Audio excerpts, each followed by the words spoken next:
आधी रात का समय था। एक औरत अपने घर से उठकर कहीं जा रही थी। रात गहरी और सन्नाटे से भरी थी। केवल झिंगुरों की आवाज़ और दूर से आती हवा की सरसराहट सुनाई दे रही थी। वह औरत धीरे धीरे चलते हुए अंधेरे रास्ते से होकर एक पुराने कुएं के पास पहुंची।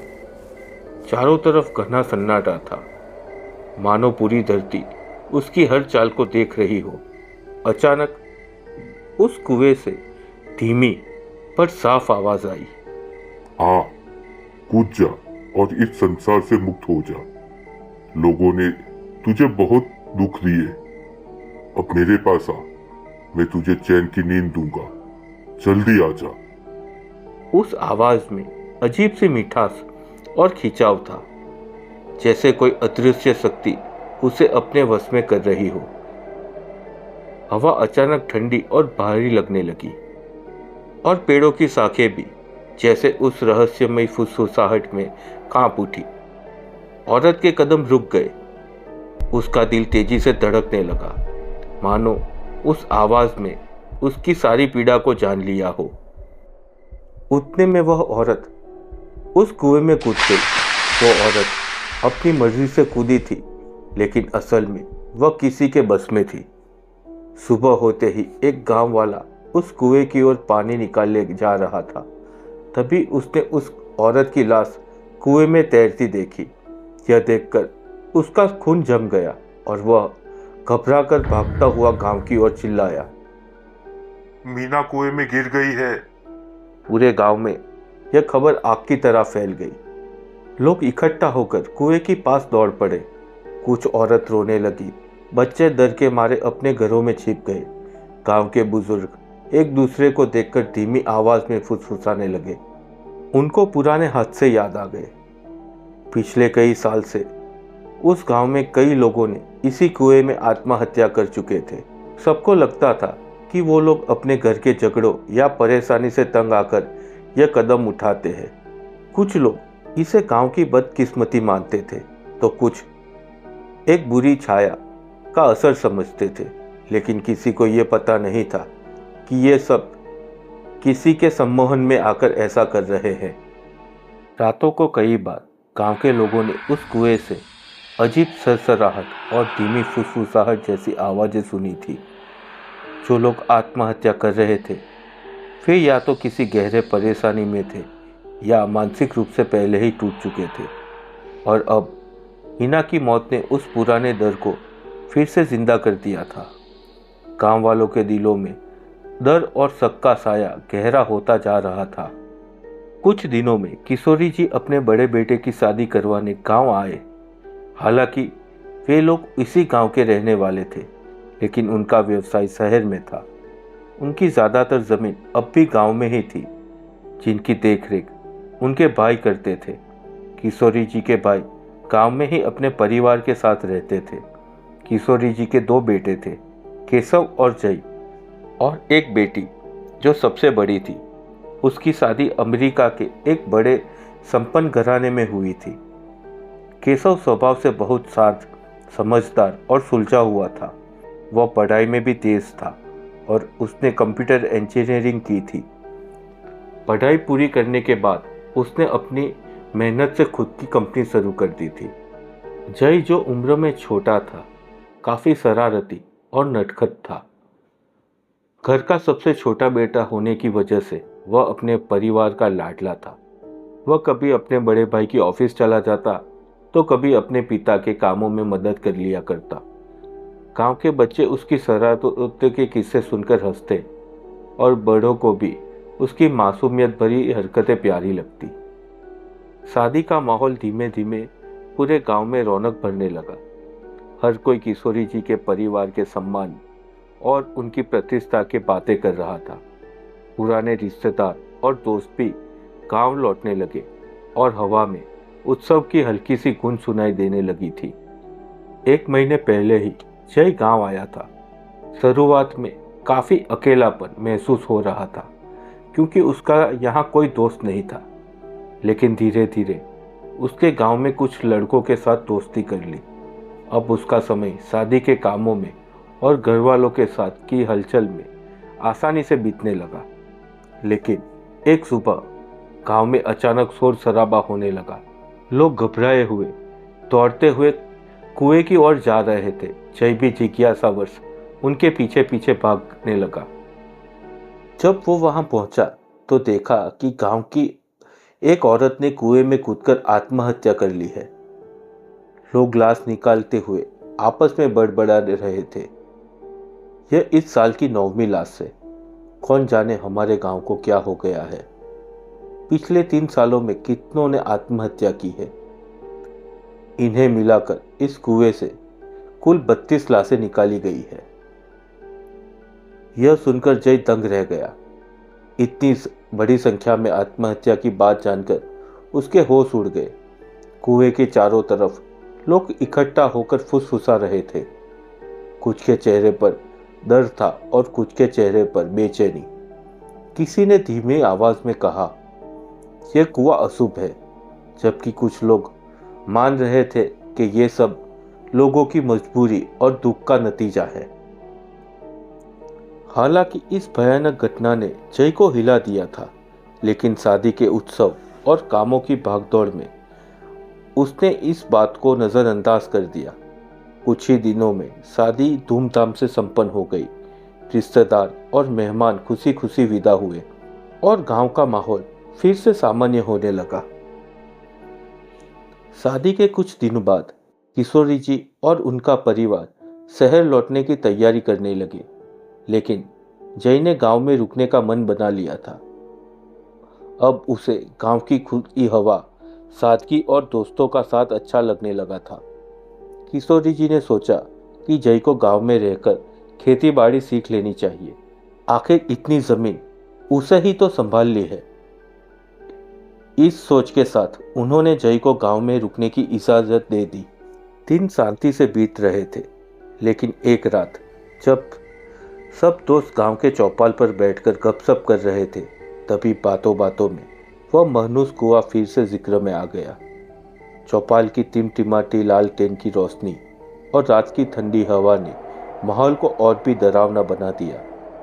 कुछ बुजुर्गों ने अपने पुराने अनुभव साझा किए और कुछ युवाओं ने उन अफवाहों पर हंसी उड़ाई। लेकिन जय के मन में उस कुएं की डरावनी छवि फिर से उभर आई। वही आवाजें, वही कहानियां और वह रहस्यमय खामोशी जो इस गांव पर जैसे साया बनकर छाई हुई थी। तभी जय का दोस्त विमल बोला, साला ये कुआं ही मनहूस है। इतने लोगों ने यूं ही आत्महत्या नहीं कर सकते। तभी जय उत्सुक होकर विमल से पूछा, क्या है उस कुएं की कहानी, थोड़ा विस्तार से बता। विमल ने कंधे उचकाते हुए कहा, पक्का तो मुझे भी नहीं पता, लेकिन पिछले 3 सालों में 32 लोगों ने इस कुएं में कूद के अपनी जान दी है। ये सुनकर जय गहरी सोच में पड़ गया।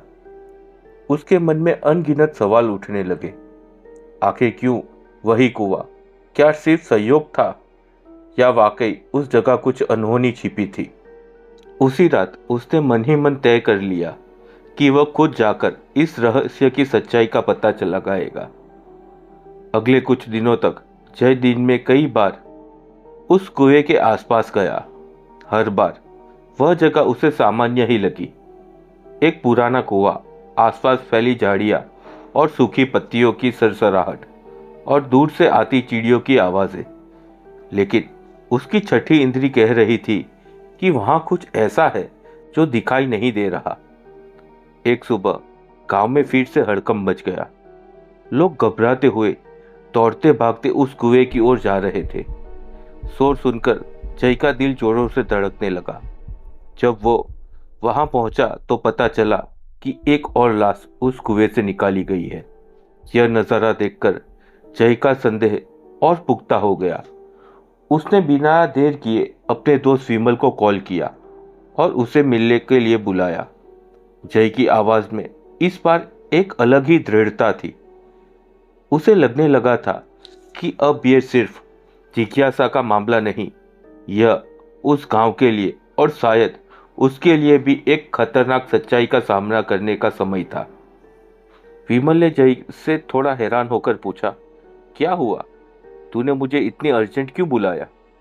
जय गंभीर आवाज में कहा, मुझे इस कुएं की गुत्थी सुलझानी है। बताना, इसकी पूरी जानकारी मुझे कहां से मिल सकती है? विमल ने हल्के से हंसते हुए बोला, अरे यार, तू अपने आप को क्या व्योमकेश बख्शी समझ रहा है? कौन सी गुत्थी सुलझाएगा? कोई गुत्थी वुत्थी नहीं है भाई। लोग अपने कर्ज या परिवार के कलह से तंग आकर ये कदम उठाते हैं। जय ने उसकी बात को ध्यान से सुना और फिर धीरे स्वर में कहा, अच्छा, मान लिया तेरी बात को, लेकिन ये बता, सारी मौतें कब कब हुई थी? विमल ने थोड़ी देर सोचकर जवाब दिया, पक्का तो याद नहीं, लेकिन इतना जरूर है कि पिछले 3 सालों में ये घटना हो रही है। हर कुछ महीनों में किसी न किसी की लाश उस कुएं में मिलती है। विमल की बात सुनकर जय कुछ पल के लिए चुप हो गया। उसके चेहरे पर एक अजीब सी गंभीरता उतर आई। हवा अचानक और भी ठंडी लगने लगी और दूर खड़े पेड़ों की परछाई लंबी होकर जमीन पर फैल गई। जय की नजरें उस कुएं की दिशा में टिकी थी, जैसे उसकी गहराई में छिपा कोई अनकहा सच उसे अपनी ओर खींच रहा हो।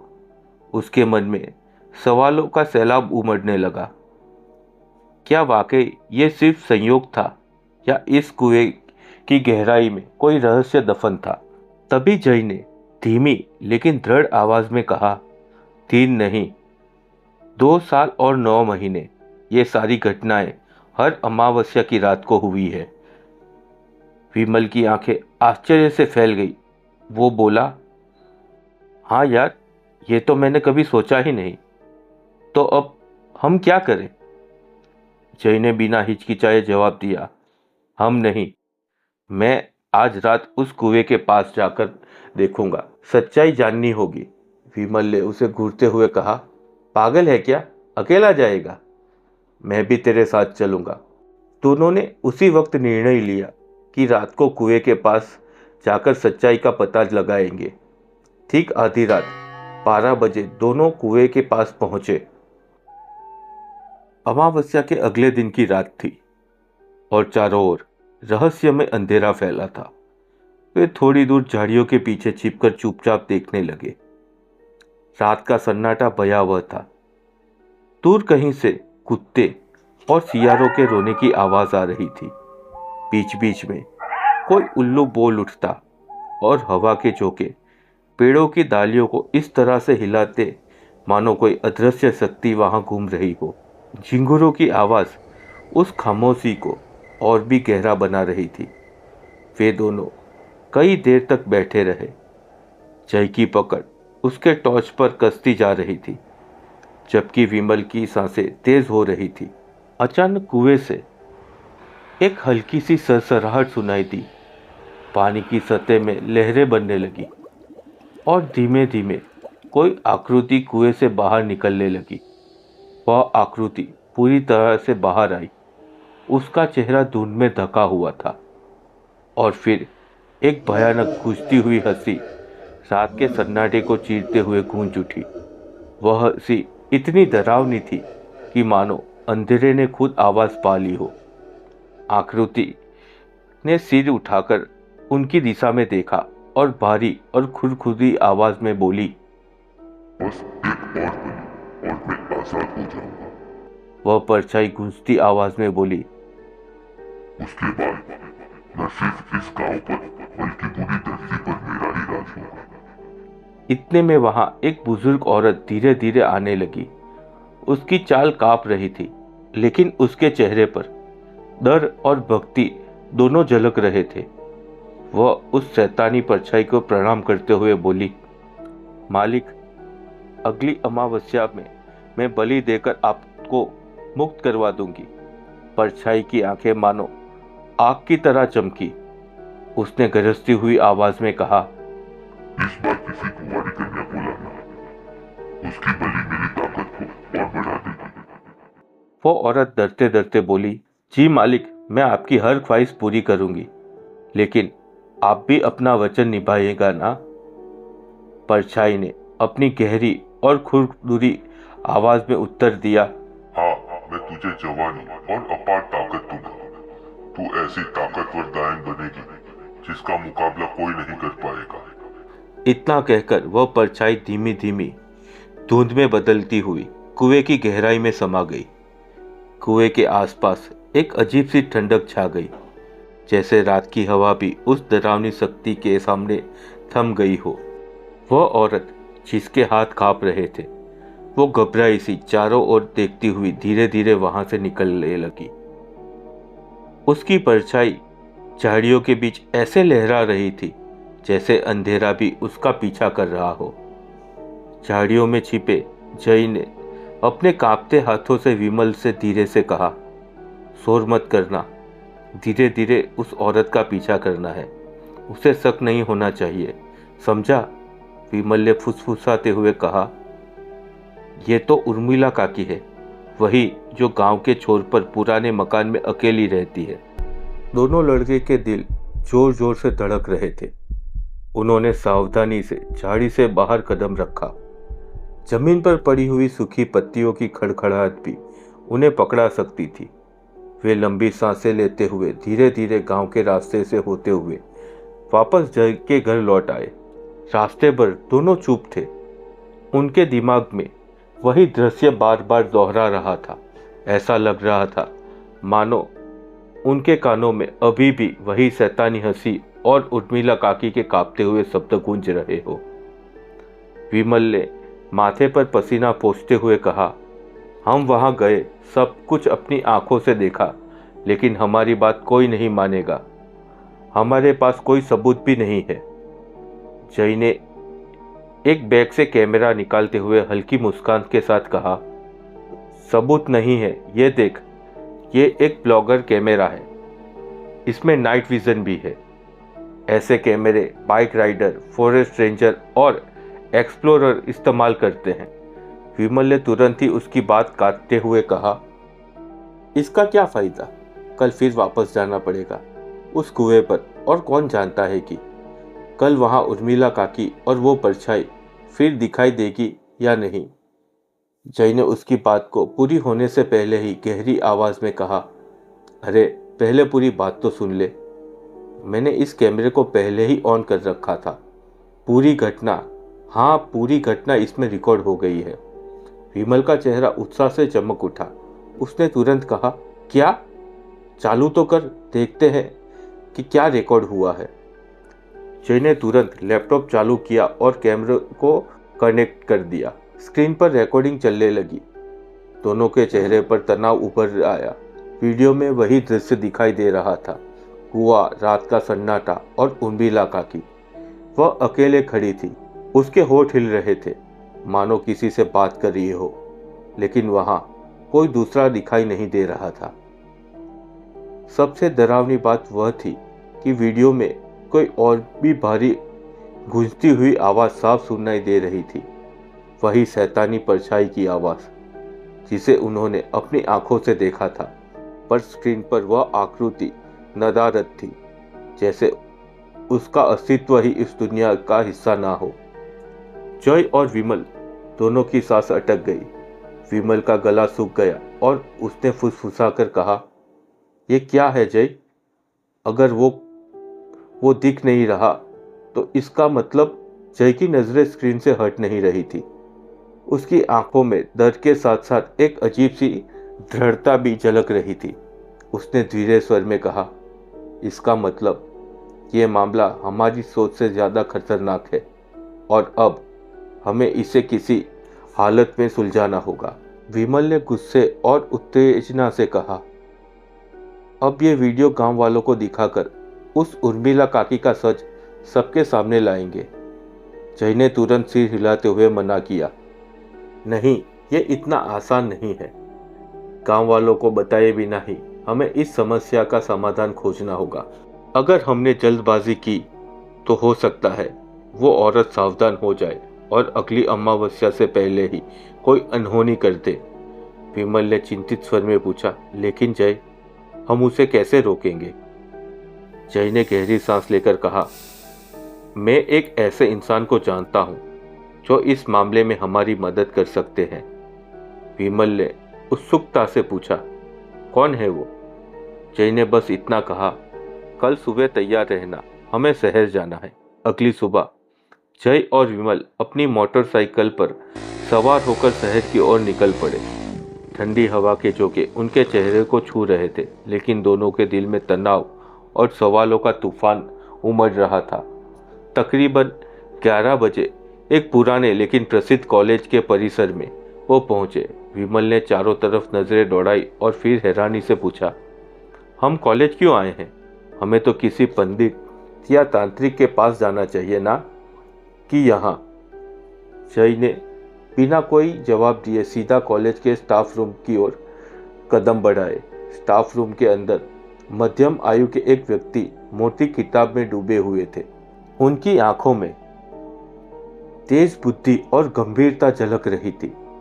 जय धीरे से उनके पास जाकर बोला, प्रोफेसर आलोक, कैसे हो सर? प्रोफेसर आलोक ने चश्मा उतारते हुए हल्की मुस्कान के साथ कहा, अरे जय बेटा, आज तुम्हें मेरी याद कैसे आ गई? जय ने गंभीर होते हुए पूरी घटनाक्रम को विस्तार से बताया। कुएं का रहस्य, उर्मिला काकी की हरकतें और पिछली रात का खौफनाक मंजर। इसके बाद कैमरे में रिकॉर्ड किया हुआ वीडियो प्रोफेसर को दिखाया। वीडियो देखने के बाद प्रोफेसर आलोक का चेहरा बदल गया। उनकी आंखों में एक अजीब सी चिंता उभर आई। कुछ क्षण तक गहरी चुप्पी के बाद धीमी लेकिन दृढ़ आवाज में बोले, ये कोई साधारण आत्मा या भटकती रूह नहीं है। पहले हमें जानना होगा कि उर्मिला किस शक्ति को जागरूक करने की कोशिश कर रही है। जब तक हमें उस ताकत की असली पहचान नहीं जान लेते, उसे रोकने का रास्ता नहीं मिलेगा। उन्होंने अपनी कुर्सी से हल्का झुकते हुए आगे कहा, तुम लोग एक काम करो, आज ही उर्मिला के घर की तलाशी लो, लेकिन सावधान रहना, किसी को भनक नहीं लगनी चाहिए। शायद उसके घर में ही कोई सुराग छिपा हो सकता है। वही हमारी अगली चाल तय करेगा। जय और विमल ने गंभीर नजरों से एक दूसरे को देखा। अब वे समझ चुके थे कि खेल उनकी सोच से कहीं बड़ा और खतरनाक था। तभी विमल तपाक से बोला, ये तो नामुमकिन है। उर्मिला काकी शायद ही अपने घर से बाहर निकलती है। जय ने हल्की मुस्कान के साथ कहा, इसका भी जुगाड़ है मेरे पास।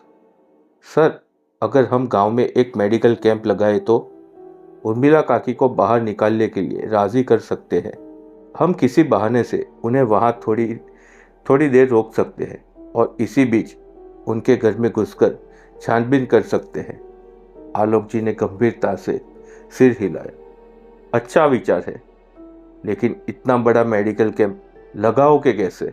जय आत्मविश्वास से बोला, वो सब मुझ पर छोड़ दीजिए सर, इंतजाम मैं कर लूंगा। आप बस हमारे साथ चलिए और तैयार रहिए। कुछ देर तक तीनों ने आगे की योजना पे चर्चा की। उसके बाद विमल और प्रोफेसर आलोक जी ने जरूरी उपकरण इकट्ठे करके गांव की ओर रवाना हो गए। जय भी तैयारियों में लग गया। उसने जाते जाते बस इतना कहा, मुझे थोड़ा समय दीजिए, मैं मेडिकल कैंप के लिए सब जुगाड़ करके जल्दी ही गांव पहुंचता हूं। शाम ढलते ही जय अपने गांव लौट आया। उसके चेहरे पर हल्की थकान थी, लेकिन उसकी आंखों में दृढ़ संकल्प की चमक थी। उसने विमल और आलोक जी के साथ बैठकर योजना को पुख्ता किया, किसी को शक ना हो और उर्मिला काकी को कोई भनक ना लगे। सुबह होते ही गांव के लोग चौंक गए जब कई गाड़ियां गांव के बाहर आकर रुकी।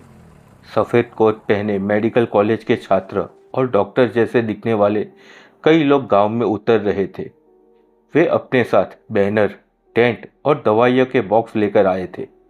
बच्चों के चेहरे पर उत्साह था, बूढ़े बुजुर्ग हैरान थे और महिला आपस में कानाफूसी कर रही थी। गांव में इतने सालों में ऐसा दृश्य किसी ने नहीं देखा था।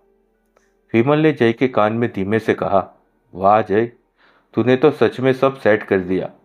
अब बस देखना है कि उर्मिला काकी कब फंसती है।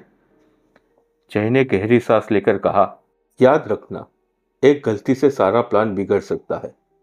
हमें पूरी एहतियात से काम लेना होगा। आज रात से ही खेल शुरू होगा। गांव का माहौल अचानक चहल पहल और उत्सुकता से भर गया था, लेकिन इस हलचल के पीछे एक खतरनाक योजना आकार ले रही थी। एक ऐसी योजना जिससे एक अंधेरे राज का पर्दाफाश होना तय था। उनमें से एक व्यक्ति, जो बाकी सभी का नेता और मार्गदर्शक लग रहा था, सरपंच के पास गया। उसने बड़े सम्मानपूर्वक सरपंच से कहा कि वह गांव में मुफ्त मेडिकल चेकअप और मुफ्त दवाइयों के लिए कैंप लगाना चाहता है। सरपंच ने थोड़ी देर सोचा, फिर खुशी खुशी अनुमति दे दी। असल में वह व्यक्ति शहर के सबसे बड़े मेडिकल कॉलेज का डीन था और उनकी बेटी दिव्या, जो एक कुशल डॉक्टर थी, जय की बचपन की दोस्त और एक भरोसेमंद साथी थी। दिव्या मुस्कुराते हुए जय के पास आई और धीरे से बोली, मैंने पापा को मना लिया है, लेकिन तुम्हें भी मेरा एक काम करना होगा, जो मैं तुम्हें सही वक्त पर बताऊंगी। यह कहकर दिव्या हल्की मुस्कुराने के साथ वहां से चली गई। गांव में 15 दिनों के लिए मेडिकल कैंप लगने का फैसला लिया गया। पास के गांव के सरपंचों को भी संदेशा भेजा गया कि वो अपने अपने गांव वालों के चेकअप के लिए यहां आए। अचानक ही छोटे से गांव में हलचल और उत्साह का माहौल बन गया। लोगों को उम्मीद थी कि इतने बड़े स्तर का मेडिकल कैंप उनके गांव में पहले बार लगा था। जय और विमल ने एक गुप्त योजना बनाई कि किसी तरह उर्मिला काकी को कैंप में ले जाया जाए। पहले तो उर्मिला काकी ने खूब आनाकानी की। वह अपने घर से बाहर निकलने के लिए तैयार नहीं थी, लेकिन जय ने बड़ी चालाकी और अपनापन दिखाते हुए उन्हें अपनी बातों में उलझाया और आखिरकार उन्हें राजी कर लिया। अगले दिन जय ने विमल के साथ मिलकर काकी को कैंप पहुंचाया। वहां पहुंचकर जय ने उन्हें विमल के सुपुर्द कर दिया और खुद दूसरे गांव वालों को बुलाने के बहाने पास के इलाके की ओर निकल गया। दरअसल जय, विमल, दिव्या और आलोक जी ने पहले ही मिलकर एक चालाक योजना बना रखी थी।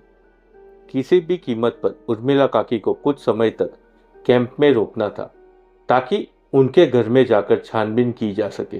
गांव में माहौल चहल पहल से भरा था, लेकिन इस चहल पहल के पीछे कुछ लोग एक ऐसी रहस्य को उजागर करने की तैयारी कर रहे थे जिसने सालों से गांव को दहशत में डाल रखा था। जैसे ही विमल उर्मिला काकी को लेकर मेडिकल कैंप की ओर निकला, जय चुपके से उनके घर में दाखिल हो गया। उसका दिल जोरों से धड़क रहा था। हर लकड़ी की चरमराहट उसे ऐसे डराती मानो कोई उसके पीछे आ रहा हो। उसने हर कोना खंगाला, अलमारियां खोली, फर्श पर रखे बक्से टटोले, पर कुछ भी हाथ नहीं आया। निराश होकर वह आंगन की ओर बढ़ रहा था और बाहर निकलने ही वाला था कि उसका पैर आंगन में रखी पुरानी चारपाई से टकराया। चारपाई हिल गई और जय गिरते गिरते बचा। उठते समय उसकी नजर कोने में रखे पुराने संदूक पर पड़ी। जय के मन में उत्सुकता जागी। वह तेजी से वहां गया और संदूक का ताला खोला। भीतर एक किताब रखी थी, बड़ी अजीब और रहस्यमय। उसका कवर काले चमड़े का था, जो किसी अनजानी शक्ति का आभास दे रहा था। जय ने किताब खोली। पन्नों पर अजीब सी लिखावट थी, जो किसी प्राचीन या भूली हुई भाषा जैसी लग रही थी। कुछ पन्नों पर विचित्र आकृतियां और चिन्ह बने हुए थे, मानो कोई पुराना तांत्रिक ग्रंथ हो। जय के रोंगटे खड़े हो गए। उसने तुरंत अपना मोबाइल निकाला और हर पन्ने की तस्वीर लेने लगा। तस्वीर लेने के बाद उसने सावधानी से किताब बंद की और संदूक को ठीक उसी जगह रख दिया, ताकि किसी को शक ना हो। बाहर निकलते समय वह धीमे धीमे चल रहा था, लेकिन तभी अचानक उसे एहसास हुआ जैसे कोई उसके पीछे खड़ा हो। उसका दिल तेजी से धड़कने लगा। हिम्मत जुटाकर उसने पलटकर देखा, लेकिन वहां कोई नहीं था। हवा अचानक और सामान्य रूप से ठंडी हो गई और आंगन के नीम के पेड़ के एक अजीब सी फुसफुसाहट सुनाई दी, जैसे कोई अदृश्य आवाज उसका नाम पुकार रही हो। जय ने घबराकर तेजी से बाहर निकल गया और सीधे चौपाल की ओर चल पड़ा। जय विमल और आलोक जी के साथ बैठा था। दिव्या भी आकर उनके साथ शामिल हो गई। जय ने गहरी सांस लेते हुए कहा, सर, मुझे उर्मिला काकी के घर में एक संदूक मिला था। उसमें एक अजीब सी किताब मिली। मैंने उसके हर पन्ने की तस्वीरें निकाल ली है। जय ने मोबाइल निकाला और तस्वीर आलोक जी को दिखाई। तस्वीर देखते ही आलोक जी का चेहरा गंभीर हो गया। उनकी आंखों में हल्की सी चिंता और डर की झलक दिखाई दे रही थी, जैसे ही उन्होंने किसी ऐसे रहस्य को पहचान लिया हो जो साधारण नहीं था। ये कोई साधारण किताब नहीं है, ये प्रेत साधना तंत्र है। आलोक जी की आवाज धीमी लेकिन सख्त थी। इस पर लिखी लिपि बेहद पुरानी और खतरनाक है। इसमें बलि और आत्माओं को बुलाने का मंत्र है। देखो, यह साफ लिखा है, अमावस्या की रात कुएं के पवित्रता में बलि देने से प्रेत जागृत होता है और उसका साम्राज्य पूरे गांव पर फैल जाता है। विमल के चेहरे का रंग उड़ गया। उसने कांपती आवाज में कहा, मतलब काकी वाकई एक कुएं की प्रेत आत्मा को बुला रही है? आलोक जी ने धीरे से सिर हिलाया। हाँ, और वो आत्मा कोई साधारण भूत नहीं है, वह एक पिशाच प्रेत है। अगर अगली अमावस्या को किसी कन्या की बलि दी गई तो ये आत्मा कुएं की कैद से मुक्त होकर पूरे इलाके में तबाही मचा देगी। दिव्या की आंख में डर और दृढ़ता दोनों थे। वह बोली, तो हमें हर हालत में उर्मिला काकी को रोकना होगा। जय ने दृढ़ स्वर में कहा, और इस बार हमें उसके घर से असली सबूत भी निकालने होंगे ताकि गांव वाले हमारी बात को झूठ ना समझे। अगले दिन जय और विमल आलोक जी के साथ एक नई योजना बनाई। उर्मिला काकी के घर के पास पहुंचे। उन्होंने चारों ओर नजर रखने के लिए छोटे कैमरे और ऑडियो रिकॉर्डर छुपा दिए। हर कदम सावधानी से उठाया गया था। एक गलती सब बर्बाद कर देती। रात के करीब 1 बजे कैमरे में जो दृश्य कैद हुए उसने सबके होश उड़ा दिए। उर्मिला काकी धीरे धीरे अपने आंगन में आई। स्ट्रीट लाइट की हल्की रोशनी में उसकी परछाई अजीब से लग रही थी। अचानक उसका शरीर झटके खाने लगा, जैसे किसी अनदेखी शक्ति ने उसे जकड़ लिया हो। उसकी आंखें पूरी तरह काली हो गई और वह उस काले चमड़े की किताब को हाथ में लेकर अज्ञात मंत्र पढ़ने लगी। धीरे धीरे कुएं से वही काली परछाई की आवाज आने लगी। इस बार उसकी हंसी इतनी भयानक थी कि मानो हवा भी ठिठर गई। उसकी आवाज गूंज उठी, अगली अमावस्या को एक कुंवारी कन्या की बलि चाहिए, तभी मैं मुक्त हो पाऊंगा। उर्मिला के होठ कांप रहे थे, लेकिन उसने सिर झुका रखा था। जी मालिक, इस बार मैं आपकी बात पूरी करूंगी। यह पूरा दृश्य कैमरे में रिकॉर्ड हो गया था। गांव में खलबली मच गई। अगले दिन जब जय ने वीडियो गांव के कुछ भरोसेमंद बुजुर्गों को दिखाया तो वहां सन्नाटा छा गया। उनके चेहरे पर अविश्वास और भय दोनों झलक रहे थे। कुछ धीरे स्वर में कहा, इसे छेड़ना ठीक नहीं होगा। उर्मिला काकी डायन है। अगर वो नाराज हो गई तो पूरा गांव तबाह हो जाएगा। जय ने गुस्से में मेज पर हाथ मारते हुए कहा, अगर तुम चुप रहे तो अगली अमावस्या को एक मासूम लड़की की बलि दी जाएगी। हमें मिलकर इसे रोकना होगा। आलोक जी ने गंभीर स्वर में सबको समझाया। अंततः गांव के कुछ बहादुर लोग उनके साथ खड़े हो गए। अगली अमावस्या की रात गांव पर फिर वही भयानक सन्नाटा छा गया था। हर तरफ अंधेरा और ठंडी हवा बह रही थी। जय, विमल, दिव्या और आलोक जी ने तय योजना के अनुसार अपनी जगह ले ली। उन्होंने पहले से ही झाड़ियों में एक पोजीशन बना ली थी, जबकि कुछ बहादुर गांव वाले थोड़ी दूर पर छिपे हुए थे। रात के ठीक 12 बजे उर्मिला काकी एक मासूम तहरी सहमी कन्या को पहला फुसलाकर कुएं की ओर ले आई। उसके चेहरे पर अजीब सी हंसी थी, एक ऐसी हंसी जो इंसानी नहीं लग रही थी। वह लड़की का हाथ पकड़ते कुएं के बिल्कुल पास पहुंची। तभी अचानक झाड़ियों के पीछे से जय और उसके साथी बाहर कूद पड़े। रुक जा उर्मिला, तेरा सच सबके सामने आ चुका है। जय की आवाज अंधेरे में गूंज उठी। उर्मिला की आंखें अचानक खून जैसी लाल हो गई। हवा का एक तेज झोंका आया और उसके खुले बाल हवा में उड़ने लगे। वह पागलपन भरी हंसी हंसते हुए बोली, तुम लोग मुझे नहीं रोक सकते। आज इस कन्या की बलि मैं मेरे मालिक को चढ़ाऊंगी और वो मुक्त हो जाएंगी, और फिर उसका साम्राज्य तुम सब पे होगा। उसी क्षण कुएं से वही काली परछाई बाहर निकली। उसकी भारी गूंजती हुई आवाज चारों ओर फैल गई। बलि दो, बलि दो। आलोक जी ने तुरंत अपने साथ लाया तांत्रिक चूर्ण निकाला और जमीन पर एक पवित्र गोला बनाया। उन्होंने तीव्र स्वर में मंत्रोच्चार शुरू कर दिए। मंत्रों की आवाज से हवा और भी भारी हो गई। उर्मिला ने चीखते हुए उस घेरे को तोड़ने की कोशिश की। उसकी उंगलियां पंजों जैसी हो गई और उसका चेहरा विकृत हो उठा। कुएं से निकलती काली परछाई और उग्र हो गई। अब उसकी आकृति स्पष्ट दिख रही थी, मानो आधा मानव और आधा राक्षस हो। जय और विमल ने पूरी हिम्मत जुटाकर उस डरी हुई कन्या को उर्मिला के हाथों से छुड़ाया और उसे सुरक्षित घेरे में अंदर खींच लिया। कन्या रोते हुए विमल के सीने पर चिपक गई, लेकिन उसने उस पर भरोसा दिखाया। डरो मत, अब तुम सुरक्षित हो। उसी दौरान दिव्या ने बिना समय गंवाए पास रखा जलता हुआ दीपक उठाया और पूरी जोर से कुएं में फेंक दिया। अचानक कुएं से एक अजीब गूंज उठी, जैसे किसी ने दर्द से चीख मारी हो। आलोक जी ने पूरी ताकत से मंत्रोच्चार किया। अचानक एक तेज विस्फोट सी आवाज हुई। कुएं से आग की भयंकर लपटें उठी। वह काली परछाई दर्दनाक चीख के साथ पीछे खिसक गई, जैसे कोई अदृश्य शक्ति ने उसे नर्क की गहराइयों में खींच लिया हो। कुछ ही क्षणों में वह शांत हो गया।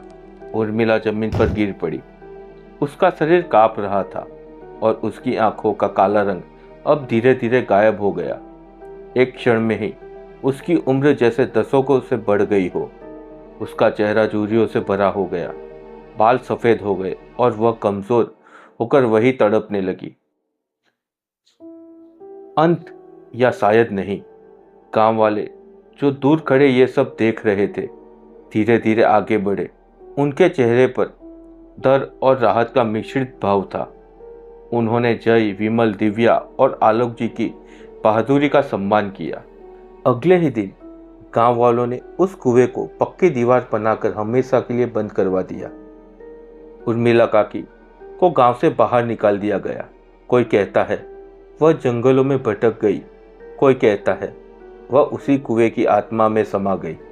लेकिन आज भी गांव के लोग उस कुएं के आसपास रात में नहीं जाते, क्योंकि कई बार जब हवा जोर से चलती है तो उस तरफ से एक धीमी खौफनाक हंसी सुनाई देती है, मानो कोई अदृश्य आवाज अब भी फुसफुसा रही हो, बस एक बलि और।